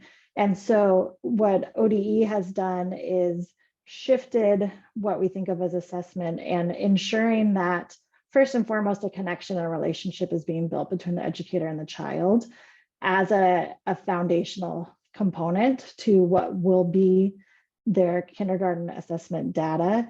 and to ensure that whatever further components are added to this work are done in a developmentally appropriate way. And again, that was a piece that was missing from the previous iteration that we heard in our feedback sessions.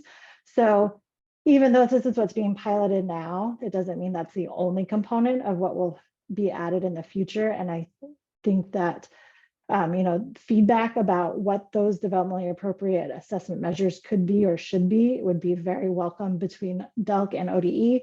I also want to point out, as a cross-agency collaboration, ODE is charged with implementing an entry assessment. DELC is supporting the work, but we have been welcome to the table to share input on what is developmentally appropriate or what would work best, because early learning partners in general have more experience with this qualitative type of data. So the data and information system will most likely live within ODE with a heavy collaboration and input from DELC. And then to the third point, Washington State currently is doing a similar type of assessment where they are encouraging and providing resources for districts to engage in these family conversations. And they're not collecting the data. They're leaving it up to the schools and the districts to determine how to best support the families using the data that they gather at those meetings. So there are examples, but it is a big shift in transforming the systems and how they work. Again, trying to ensure that first and foremost, we're building connection and trust between families and educators. To my knowledge, ODE does not have a traditional. And I have been. Now we have a new director, so everything's.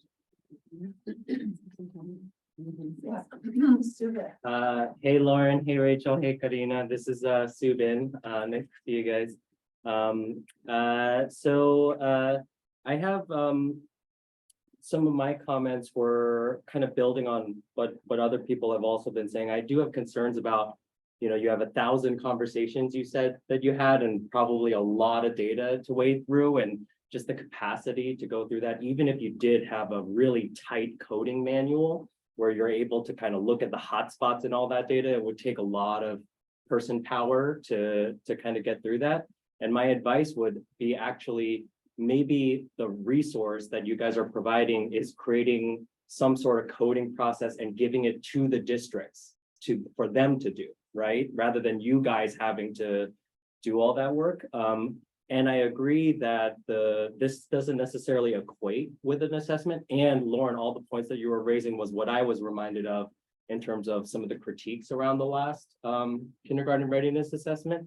And I appreciate so much the shift from the discourse of readiness, which I think is a deficit frame. It's a, what can your kid do? What can't they do? And that's the first experience that they're having is we have many stories of it not going well for children and families. So I appreciate that. And I kind of want to see what comes next, what comes with this. I think that this part of it that you're describing here feels like an important first step for an important process to come. I think even the researchers I'm aware of who were looking at and talking about the kindergarten readiness assessment and their critiques of it, no one was saying that we should not have an assessment, right? No one was saying that it's not important to have that data. It was more important that I don't think thinking about the implementation of it and the questions you're asking about, how do you actually transform mindsets and practices and what teachers are doing and how they're approaching that work? I think those are the right questions. But to Kali's point, I think it doesn't, we don't have to throw out all the other pieces that were important from the last assessment. So. Yes. I would just say, I really appreciate the effort to reframe because it's really needed, absolutely needed. When we do community building work, we say every community is ready for something. So every kid going into kindergarten is ready for something. So, I really appreciate the reframing. It's overdue and appreciate this effort to try and take us someplace down the road there. Okay, thank you all very much for being here, but also thanks for the work that you're doing. we obviously are very interested in it, and we'll also be interested in getting some connections made with ODE and the state board. So, Perfect, thanks, Sue. Thank you so much. Thank you. thanks, everyone. Thank you. We're a little bit behind now, Sue. So the next agenda item is just sharing the tentative council agenda for 2024. So I am just going to share that on my screen really quick, but you all should also have a hard copy of that. I know. I know.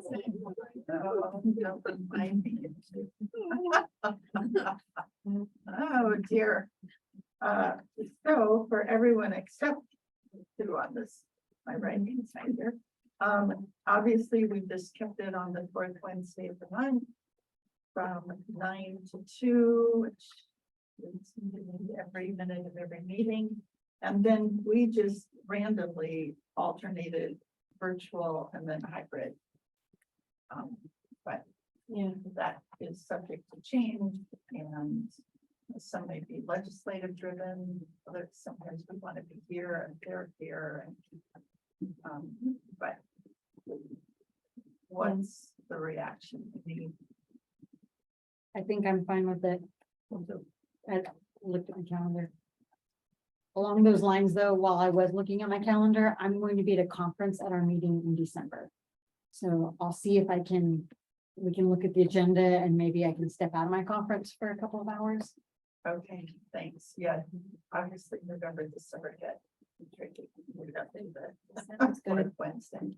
Yeah, and if these days still work, I think that's great. And I think once we have the other 5 council members appointed, great, like depending, hopefully these days work for them. Otherwise, maybe another conversation, I think, right, to maybe see if the day does end up fitting. But if this fits for the majority, I could just share this tentatively with any new council members and make sure that this would work for them.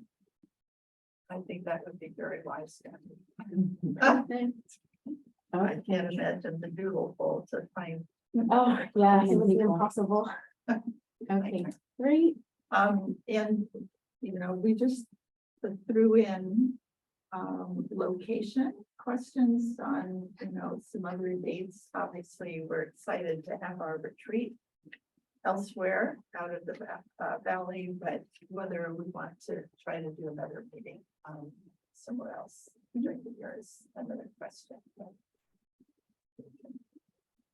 Decide that. Okay, we will put those in our calendars. Thank you, everyone. Thank you. Oh, so the invites for those haven't come out yet? No, not yet. Okay. Yeah, wanted to share that with everybody, but I can get those sent out either by the end of this week or early next week. Thank you. And then we are gonna get right into rules. Okay, so on the rulemaking, I just want to ask staff if you would just do the highlights. We don't want to go through every single slide because there are a lot of them, and we've had them in our packets, so we are aware of, what's in the rules that and we just need to adopt one set today, and then the rest is background information for December or next year. Yeah, So, for December, yeah. And that's right, Sue. And yeah, we will need someone to carry the motion for the adoption of the temp rules for CBR. So just a heads up, I do have that motion that you have to say printed out that I can hand out to whoever wants to carry that. and I hope the motion you have printed out doesn't do all of those, No, it's just for the CBR temp rules. but with the CBR even, is it from, 4.50 to? Yes, 4.8? yeah, you always end up just saying it like that. You don't have to go through every single thing. Yeah, Okay, so did you give that to Angie? I can do it. Since she's sitting in the hot seat over there. Thank you, Angie. Absolutely.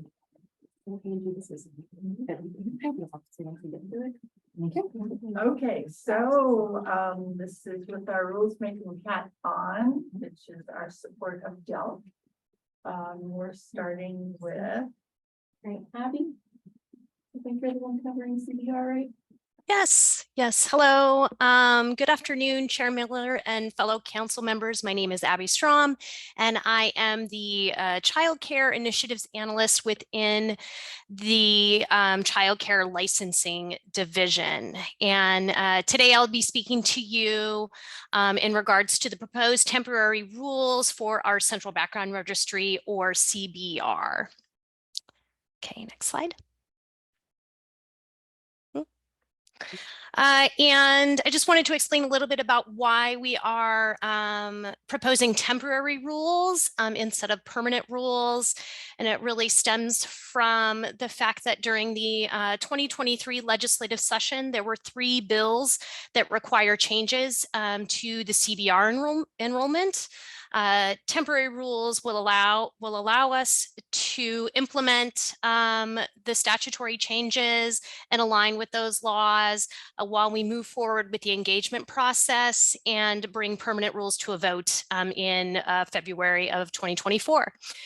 In addition, we need to change our list of disqualifying crimes, which do not allow folks to be enroll in the Central Background Registry in order to maintain compliance with federal background checks that are associated with the Child Development Grant or Child Development Fund.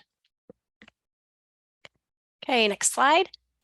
I will try to go briefly over these as requested. There is a summary of the change and the actual proposed rule text.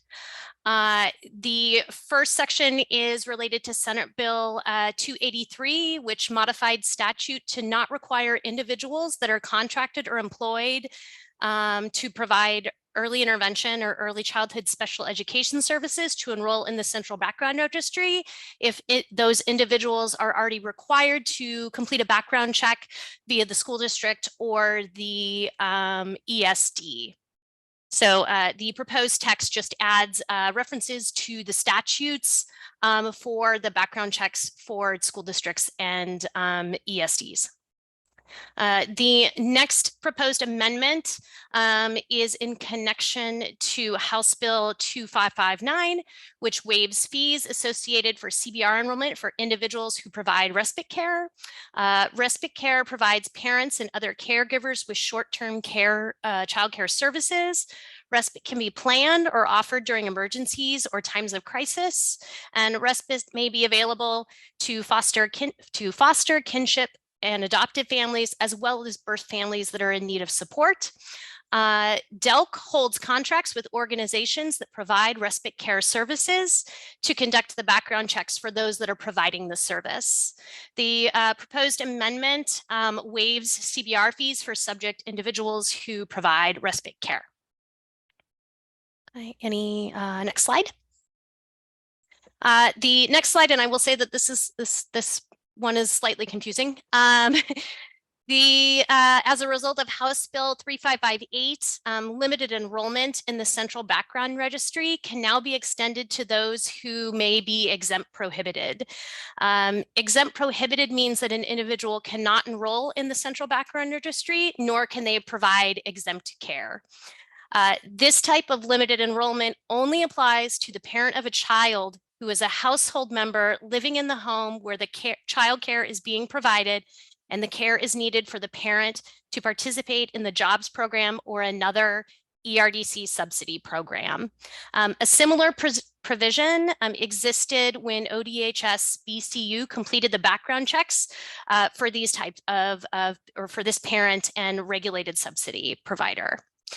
This really supports families that are involved in child welfare to access the jobs program and other ERDC benefits when enrollment in the CBR is required for all household members in order to receive payment or reimbursement for childcare. Okay, next. Okay, finally, this is in, or we will need to, there we go. To maintain compliance with federal background checks, we have to add assault 4 when it is when it is a felony conviction to our list of disqualifying crimes. Individuals who have convictions that fall under the list of disqualifying crimes are not eligible for enrollment in the CBR. That also includes limited enrollment, which was discussed on the last slide. And the red text references the Oregon statutes that refer to assault for when this is convicted as a felony. Individuals that may be removed from enrollment will have the opportunity to appeal the removal through a hearing process. At this time, I would also like to point out that this will, we have identified the individuals that have this conviction, and currently none of them are associated or linked to childcare facilities. So the impact is quite low on this. Additional minor corrections that are included in the temporary rules are our name change, and then also we're updating division references due to the adoption of school age and center rule sets, and then of course renumbering due to additional text. Sorry, that was a lot of information, very fast. Our next steps are we are communicating with all individuals on the CBR in regards to these changes. There's been joint communication between DELC and ODE to those folks that are providing early childhood special education in regards to their background checks. We are convening a RAC to gather equity and fiscal impacts on the temporary rule language.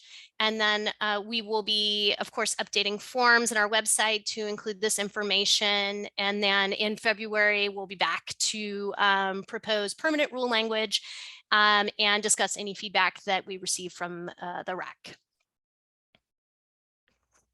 Right. Thank you. Thank you. Thank you, Abby. And I know that was rapid talk, but that we appreciate that. Are there questions of Abby about any of these rule changes? Colleen? Abby, I just want to say I really appreciate how you've laid this out. It was just each time I think it gets better. So this is just nice and easy to see what these rule changes are. So thank you. They've spent a lot of time on this. It's very They're getting good. okay. Ready? Angie, would you put a motion on the floor? I move to adopt the temporary Oregon Administrative Rules, Chapter 414, Division 061, 0000 through 0120, relating to the Central Background Registry as proposed in the packet provided to the Early Learning Council dated September 27th, 2023. Is there a second for that? Second. Thank you, Ann. Okay, discussion. All those in favor say aye. Aye. Opposed? Motion carries unanimously. Amazing. Thank you. All right, Well done. thank you, Abby, well done.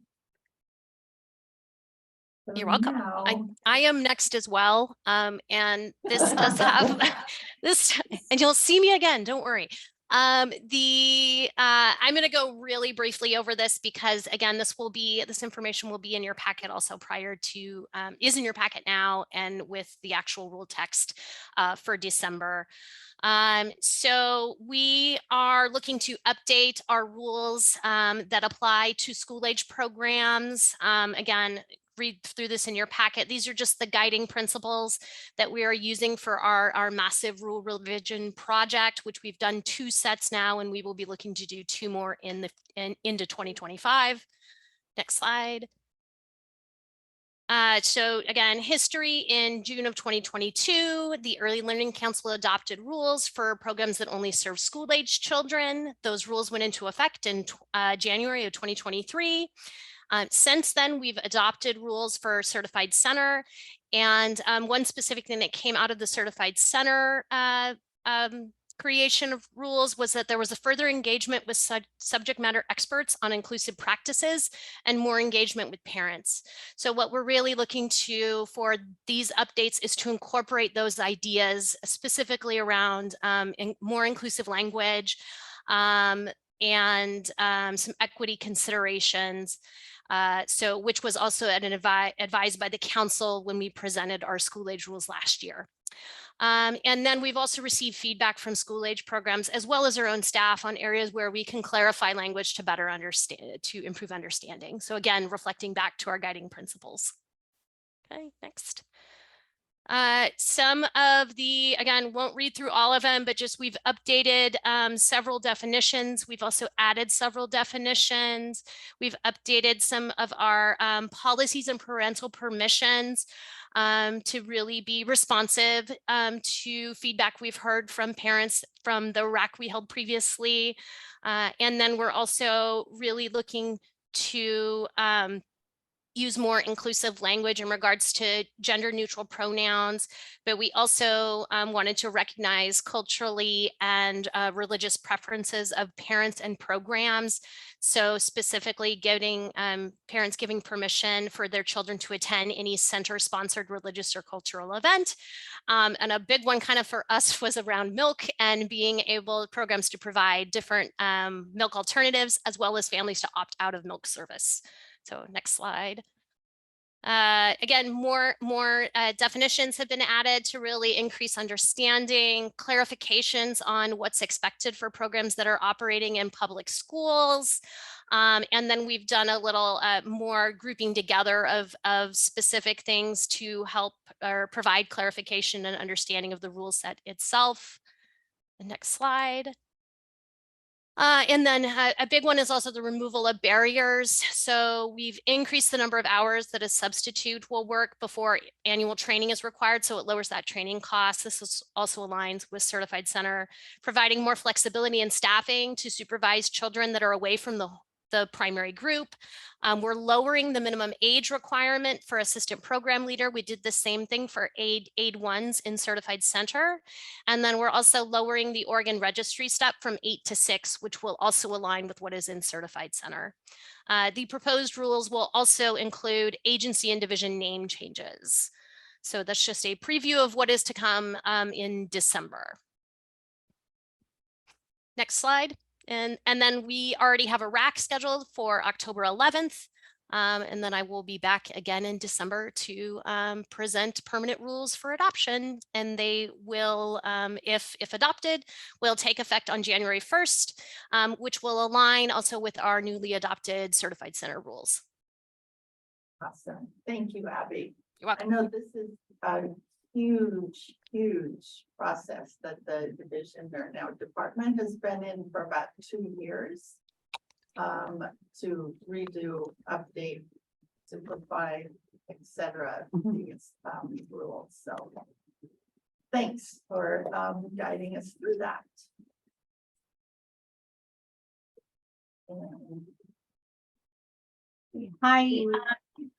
Hi, Chair Miller and the Early Learning Council members. My name is Ronnie Pham. I am a child care quality specialist in the Child Care Licensing Division. And I'll give you a brief overview about this brand new rule set. As you said, you have it in your packets and we're coming back in December. So you'll get more deeper dive in that time, I'm hoping. So Gabby, the next one, please. So this rule set is called the General Rules for All Child Care Facilities. One of the unique things about this rule set is very similar to the CBR rules where it applies to everybody. This rule set also has a lot of programs that it applies to. So it's not just centers or school age programs. One of the goals of this rule set was to clarify some of the licensing practices and procedures so that programs could understand and know what to expect. And there is these compliance processes. So it helps to foster due process and to bring transparency to the processes around compliance. Gabby, next, please. Here's the list of all the programs that this rule set will apply to. And as you can see, this is these are all our people that we work with. The next slide, Gabby. So this here is the rule set that we'll be bringing to you. These are the sections that we have now. We will probably be adding other sections along the way. And right now, the union representative participation in contested case hearing at the bottom, These are temporary rules that the council passed in July. And this is also part of this set. The next one, Gabby.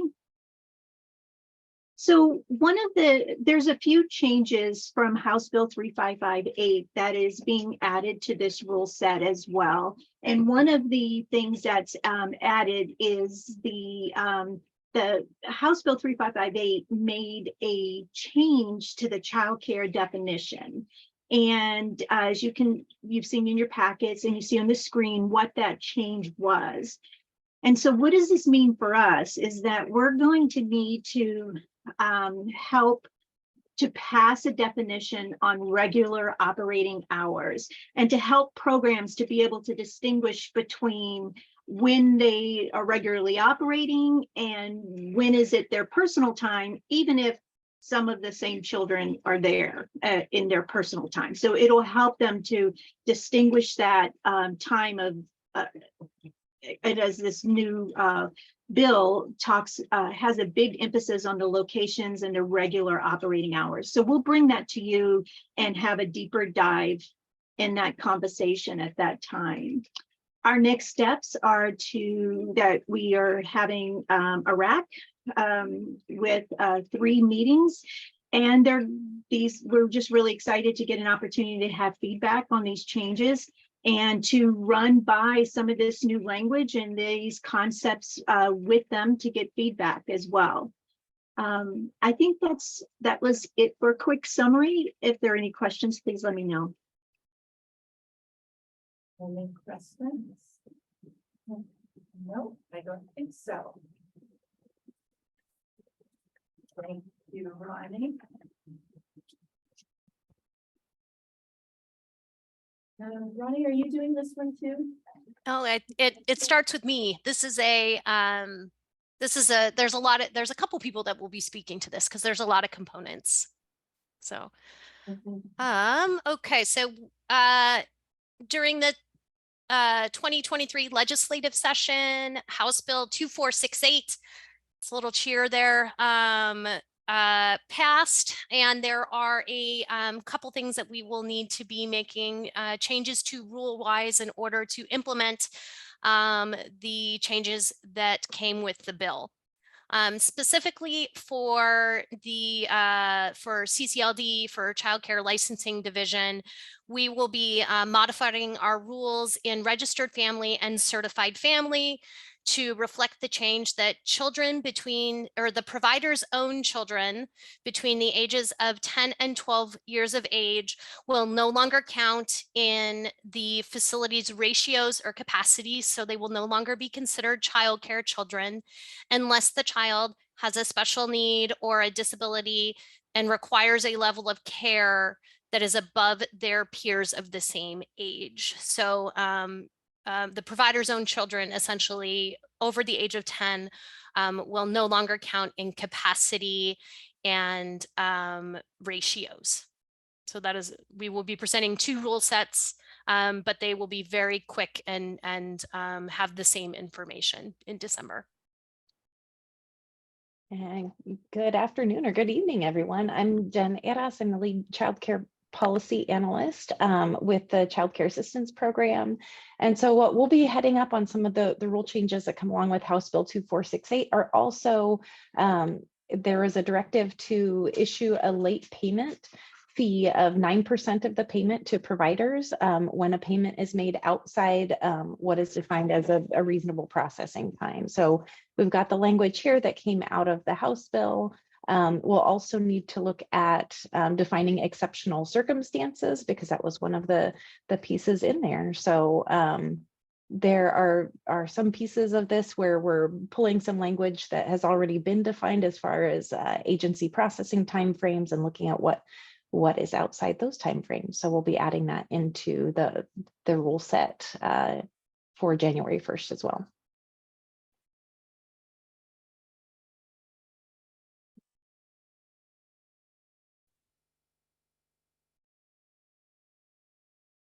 Jen, you also had the payment rate changes.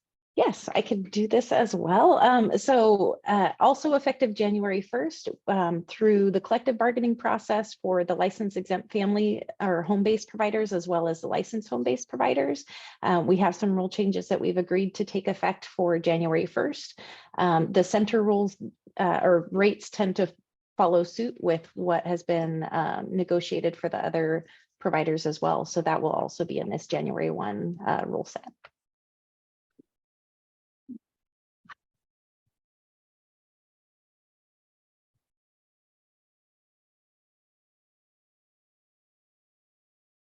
And I believe I went over most of this as well, sorry. So we're going to be combining a grand old rack. So we're going to have a rack on ERD change, ERDC changes. We're going to, the CBR will be in there, and the other parts of House Bill 2468. And so we have applications out right now, and we're just looking forward to being able to get all the feedback from that. That's it.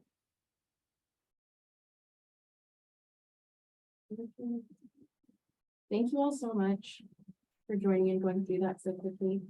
So I think that about wraps up the agenda. Okay, oh my gosh, 3 minutes early. Thank you all very much. I know, or I don't know completely, but I have a sense of how much time you guys have spent putting this together for us and putting it in language that lay people can understand. So we really appreciate that, and we'll really look forward to seeing some of you in December. So when we'll take action on these. And I love seeing that you have the racks set up, or you're getting them set up. So we may well see some changes in what's been drafted, but I know those racks have been a really valuable part of the process. So thanks for doing that too. That takes extra time and effort. Thank you all. We'll see you in December. Thank you. Bye. Thank you. All right. We can adjourn this meeting, Gabby, and turn off the recording.